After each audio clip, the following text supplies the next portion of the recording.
it's being won. You answer to us. You have no right to step outside the church. I will step outside the church. Candace Everdeen is a symbol. They're mocking Jay. They think she's one of them. We need to show that she's one of us. Shut down the black markets, take away what little they have, then double the amount of floggings and executions, put them on TV, broadcast them live. Hunger Games is considered one of the most famous franchises. Philip Seymour Hoffman as Plutarch became popular for his role. People admired his acting in Mockingjay 1 and 2.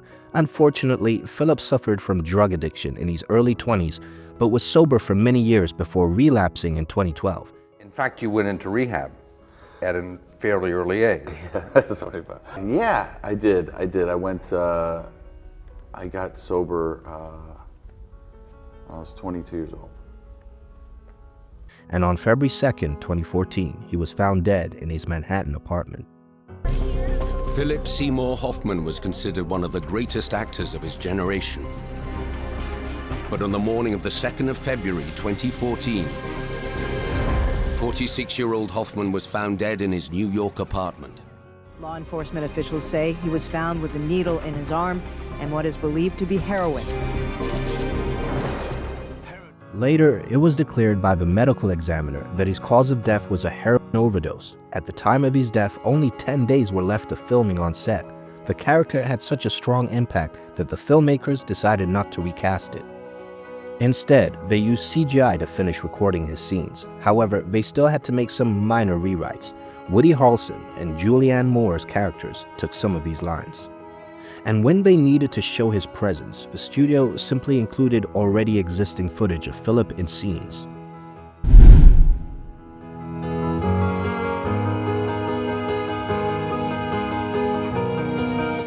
You're one of those people who has had numerous Oscar nominations, and you must have sweated that out a lot of times. How many? Well, three? Three times, yeah. yes. 3 times Academy Awards nominated, Natalie Wood's death shook the world. Wood became popular during the 50s and 60s, but her sudden departure from the industry saddened the fans. Her reason for leaving was that she wanted to focus on her children. Luckily for the fans, in 1981, she decided to return to the industry. She started filming for a comeback movie called Brainstorm with Christopher Walken. However, this new beginning turned out to be her final departure. During a scheduled break, Wood, her husband, and her co-star, Walken, went on a yachting trip to Santa Catalina Island, and that's where the tragedy struck. The coroner's office said today that actress Natalie Wood was intoxicated and angry when she stormed off a yacht this weekend and apparently fell into the sea. The report said there was no evidence of foul play in the 43-year-old actress's death. On the night of November 28, 1981, Wood was reported to have drowned. This was one of the biggest tragedies that struck Hollywood. It still remains one of the greatest mysteries. Her husband, Robert Wagner, was brought into investigation several times on the statements given by the boat's captain. However, he was never found guilty, and the whole thing was declared an accident.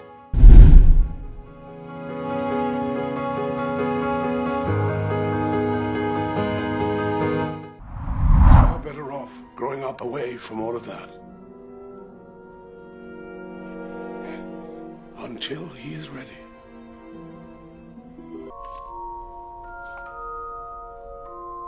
Good luck, Harry Potter. The happiest man on earth would look into the mirror and see only himself, exactly as he is. This mirror gives us neither knowledge or truth. Men have wasted away in front of it, even gone mad. Children's favorite Albus Dumbledore was initially played by Richard Harris in the first 2 movies of the Harry Potter franchise, The Sorcerer's Stone and The Chamber of Secrets.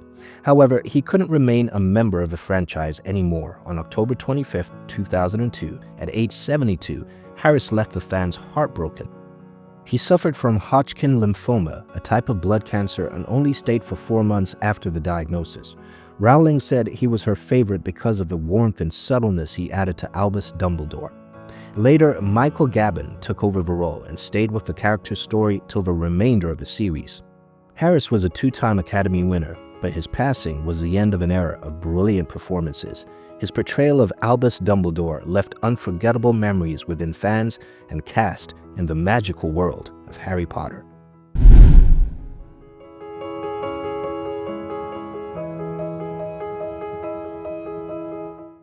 Our enemies are all those in league with imperialism, the bureaucrats, the big landlord class, and the reactionary section of the intelligentsia attached to them. I'm okay. I'm A-okay. I'm Jim Dandy. A number one, that's me. John Candy is famous for his comedic and iconic roles in many motion pictures such as Planes, Trains, and Automobiles, Uncle Buck, and Stripes, etc.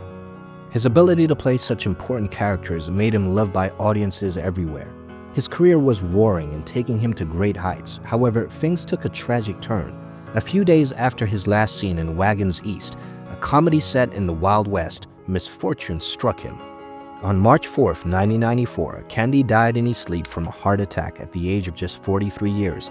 The fact that he had just cooked a celebratory dinner for his assistants and called his co-stars to congratulate them on a job well done made his passing even more heartbreaking. The movie Wagons East was released in the summer, and critics and viewers expected much better from a movie featuring such a fine and deserving actor. However, Wagons East was highly criticized. Despite this, Candy's impact on the comedy genre and his ability to make people laugh will never be forgotten.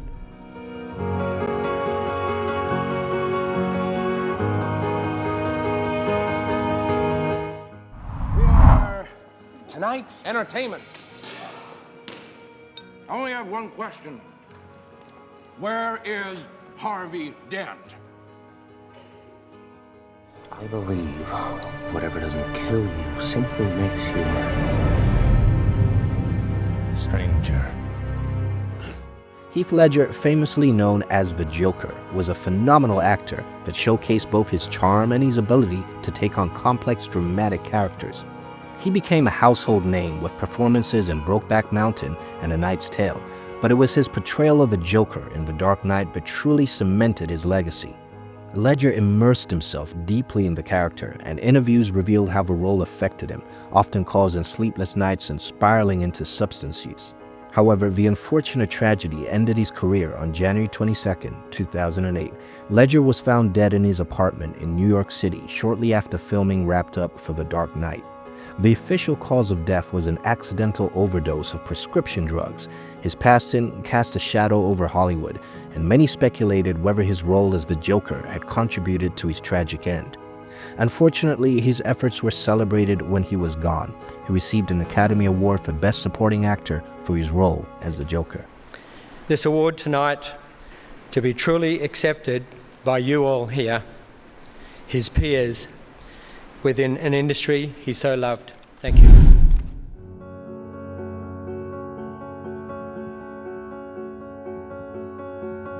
The scene from a movie version of Twilight Zone attempted to recreate the terror and the carnage of the hell that was Vietnam. And then, as the crew watched in horror early this morning, and actor Vic Morrow and 2 Vietnamese children were killed. As David Dow reports, the Twilight Zone became a nightmare. Victor Vic Morrow was an outstanding actor who ruled people's hearts through his acting. His famous role in the ABC drama series Combat earned him an Emmy nomination for outstanding continued performance by an actor in a series. However, his glory met a tragic end. On July 23, 1982, a tragic accident occurred during the filming of Twilight Zone. The movie actor Vic Morrow and 2 child actors, Renee Shin Chen and Micah Din Lee, were killed when a helicopter, which was part of the special effects sequence, crashed on the set.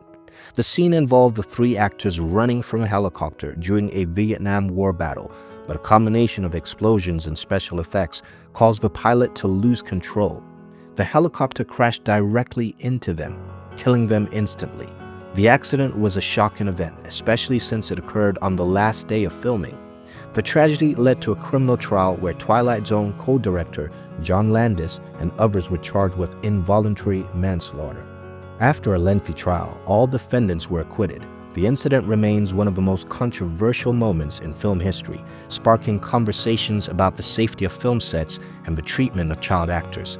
This was indeed a heartbreaking tragedy.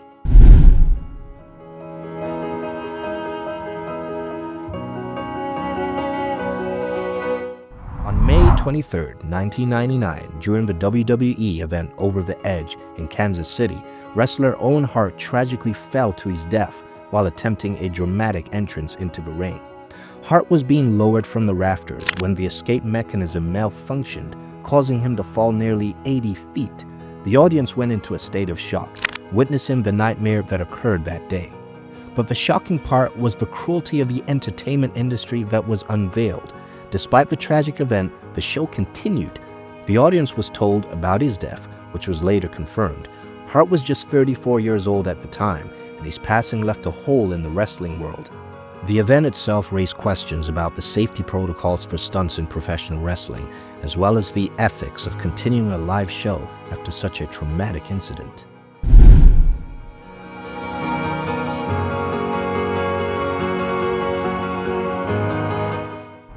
you mind playing this? Yeah, sure thing, lady. I don't know how it happened. I was up there watering the plants. I promised the Kaufmans I would. They don't even have a hose, so I was using the cocktail shaker.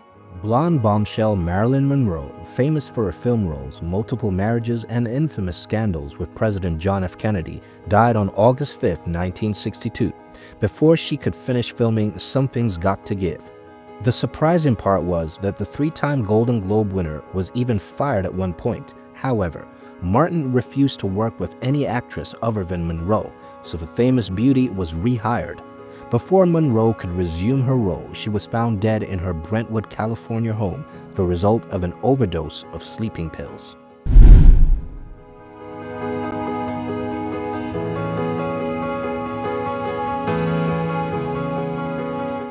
Details this morning on the deaths of Fast and Furious star Paul Walker and his friend killed in a fiery car accident over the weekend.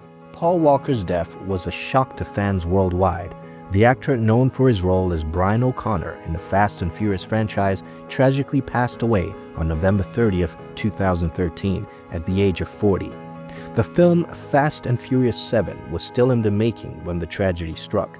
Walker's friend, Roger Rodas, was driving at over 100 miles per hour when he lost control and struck a tree, bursting into flames in Valencia, a neighborhood within Santa Clarita, California.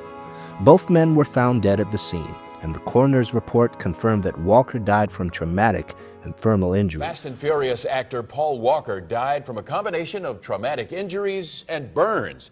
That's the finding of the LA coroner. Despite his heartbreaking loss, the filmmakers were determined to finish the movie. Instead of recasting Walker's role, they used a combination of CGI and footage of his brother Caleb and Cody as stand-ins for Brian. The team also merged archival audio of Walker's voice with that of his brothers to complete the film. Fast and Furious 7 was released in 2015, and the film's ending honored Walker, leaving a heartfelt tribute to his legacy. I used to say I lived my life a quarter mile at a time. And I think that's why we were brothers. Because you did too.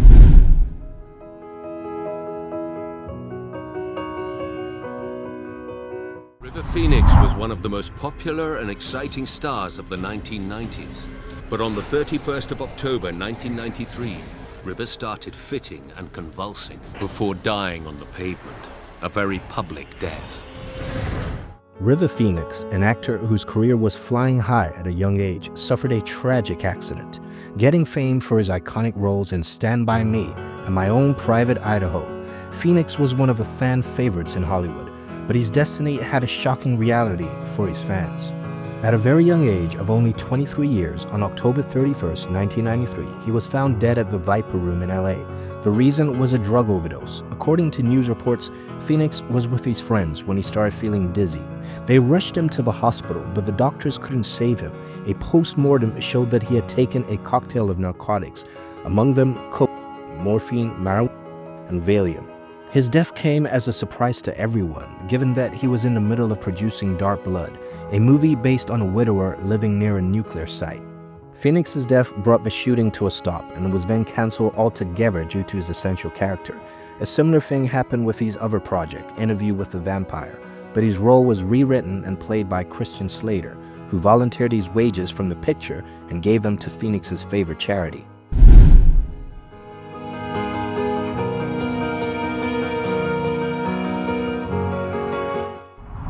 Mance was a brilliant and talented person. He was a prominent stunt pilot during the middle part of the 20th century.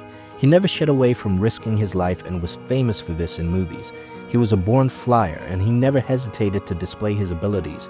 In fact, the legendary aviator even lost his spot at the U.S. Army Flight School when he buzzed over a train filled with high-ranking officers to show off his skills.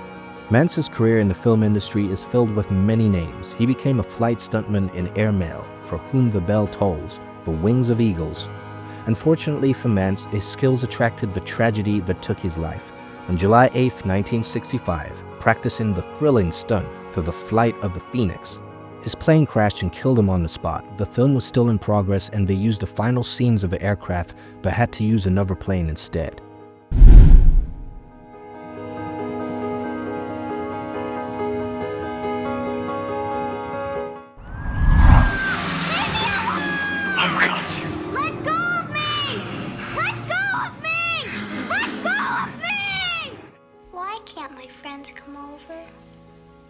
Mom can't handle it.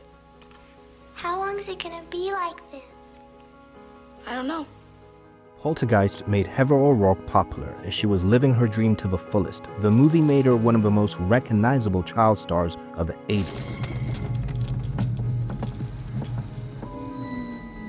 They're here.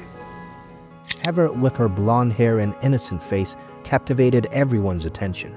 Her portrayal as the character Carol Ann, a young girl terrified by ghosts that reside, became an important part of the franchise. Unfortunately, things went south when the tragedy struck her. While the third part was still left to go on screen, her life was tragically ended. At the age of 12, Heather O'Rourke had been a Hollywood star for most of her life. But Sunday, she became ill with the flu. Yesterday, she got worse, and on the way to the hospital, she died at the age of 12. On February 1, 1988, Heather suffered a cardiac arrest caused by septic shock, a severe infection that led to organ failure. The young girl couldn't survive the blow and left the fans. Adding to the mystery, some have speculated about a curse surrounding the film series, with Heather's untimely death being seen as a dark chapter in the franchise's history. The conspiracy surrounding the so-called curse has persisted, as many believe her passing was somehow linked to the unsettling themes of the movie. Her death came as a surprise to many and is still remembered till today.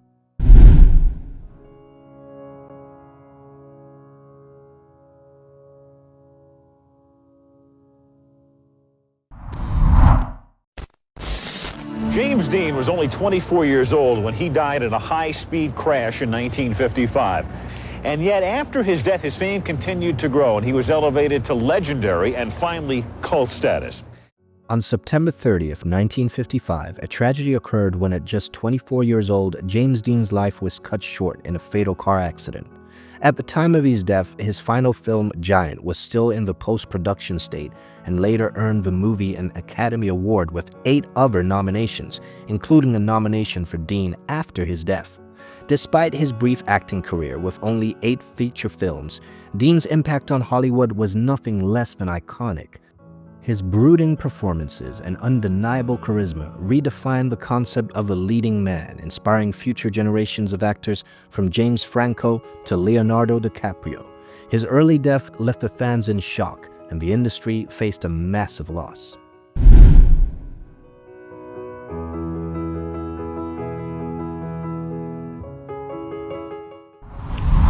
Be formless, shapeless, like water. Now, water can flow, or it can crash. Be water, my friend. When we talk about martial arts in the film industry, one name stands out from the rest: Bruce Lee. Bruce Lee's influence on cinema, martial arts, and popular culture is impossible to match. However, his life was cut tragically short at just 32 years old, which left the fans shocked. It was a fine day on July 20th, 1973, when the tragedy struck. Bruce Lee, while working on Game of Death, suffered from a fatal cerebral edema, a condition where the brain swells due to excess fluid in the brain tissue. At first, it was believed that an allergic reaction to painkillers caused this. However, his sudden passing sent shockwaves around the world, fueling countless conspiracy theories, including those that suggested a family curse or foul play. After Lee's death, his final project, Game of Death, was left incomplete.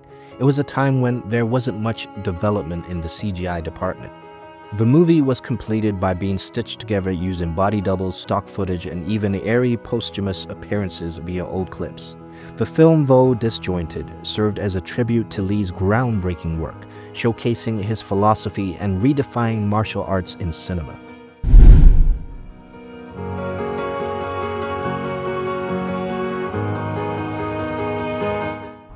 Because we do not know when we will die, we get to think of life as an inexhaustible well. How many more times will you watch the full moon rise? Perhaps 20, and yet it all seems limitless. Years later, Bruce Lee's son faced a similar tragedy. Lee landed what was to be his breakthrough role as Eric Draven in the supernatural superhero film The Crow. Take your shot, fun boy. You got me, dead bang. You seriously fucked up. Bingo!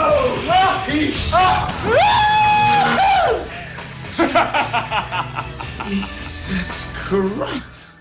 However, his fate had some other plans for his fame. He did gain popularity after that movie, but all for the wrong reasons. The son of martial arts legend Bruce Lee, Braden, had struggled to escape his father's shadow and ended up in a similar tragedy. The 1993 film was nearing completion when a prop gun improperly loaded with a real bullet fragment misfired, fatally wounding him. Lee's career and life were cut short by this accidental death during the film's production. This incident was considered one of Hollywood's most shocking tragedies. This unfortunate incident should have served as a cautionary tale for Hollywood. Unfortunately, similar incidents have continued to occur over the years, following the death of Brandon Lee from an unchecked prop gun that was believed to be safe during filming.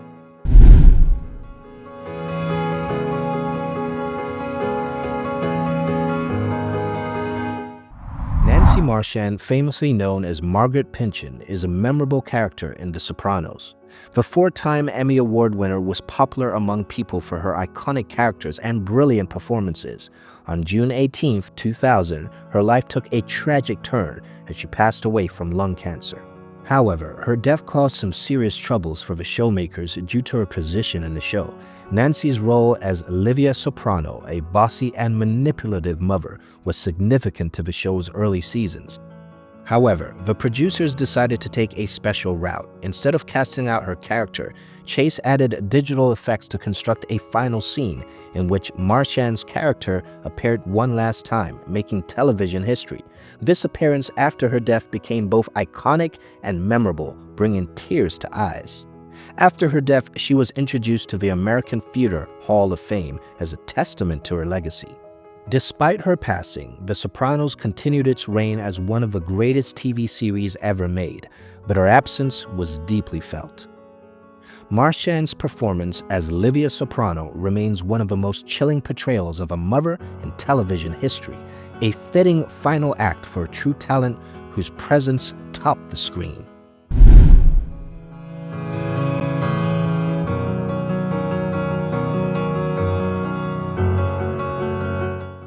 When someone mentions Dracula, the first image that will come to your mind is Bela Lugosi. He was considered the king of a horror genre.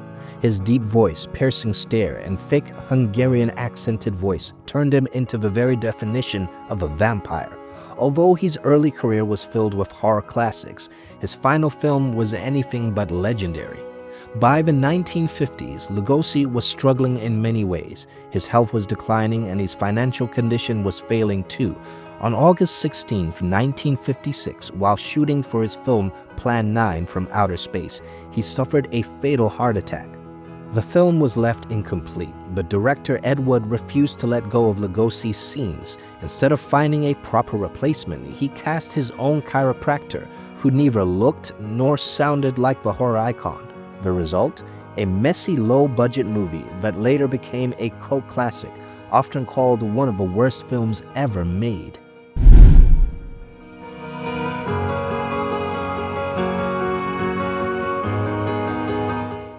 Clark Gable wasn't just a movie star, he was the movie star, dubbed the king of Hollywood.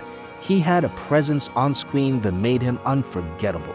His most famous role, Rhett Butler in Gone with the Wind, cemented his legacy, but his final days told a different story. In November 1960, Gable had just finished filming The Misfits, a movie that would also be Marilyn Monroe's last completed film.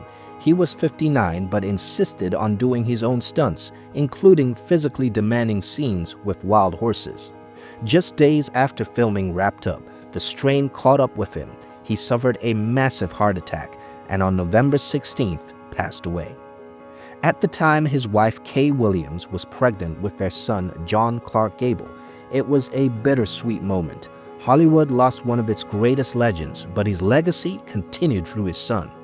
Gable was laid to rest next to Carole Lombard, the love of his life, at Forest Lawn Cemetery. Newspapers ran with the same words, "The king is dead." But for film lovers, he never really left.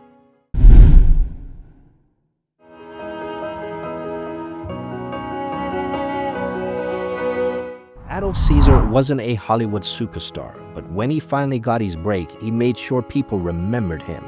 His standout role in A Soldier Story in 1984 earned him Oscar and Golden Globe nominations, proving that talent doesn't have an age limit. His deep voice and intense screen presence made him a perfect fit for tough, commanding roles. Just as his career was picking up, Caesar landed a role in Tough Guys alongside Burt Lancaster and Kirk Douglas, but fate had other plans. On March 6, 1986, only 2 days into filming, he suffered a heart attack and was rushed to the hospital. He didn't make it.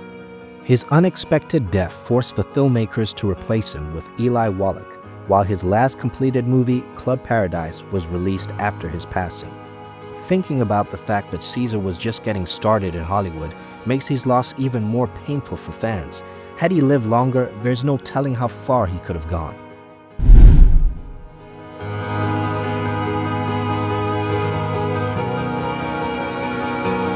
Actor John Eric Hexum, who shot himself in the head last Friday, is dead. Hexum's death was shocking, not just because he was young, but because it was so preventable. His story remains a chilling reminder of how dangerous even harmless props can be on film sets. John Eric Hexum was a man with charm and talent. His famous role as Mac Harper in CBS's Cover Up made him one of the renowned names in Hollywood. At just 26, he was about to gain big fame and popularity, but one mistake ruined everything. On October 12, 1984, Hexum picked up a .44 Magnum loaded with blanks during a break on set. He likely intended to take a cool photo of himself holding the gun, but things took a tragic turn. He put the gun to his head while playing around and pulled the trigger. The force of the blast killed him instantly. He was immediately taken to the hospital, where he was placed on a ventilator. After 6 days, the doctors declared him brain dead. The family had to make the difficult decision to take him off life support. It was decided to donate his organs, which helped save several lives, including that of a 5-year-old. Hexum's death was shocking, not just because he was so young, but the fact that it was completely avoidable shook fans to their core. These tragic losses remind us that beyond the glamour of Hollywood lies the reality of human mortality. While their final roles may have been incomplete, their legacies remain intact. Though these actors are no longer with us, their work continues to inspire, entertain, and move audiences worldwide. They may have left the stage too soon, but their stories and the magic they created will live on forever.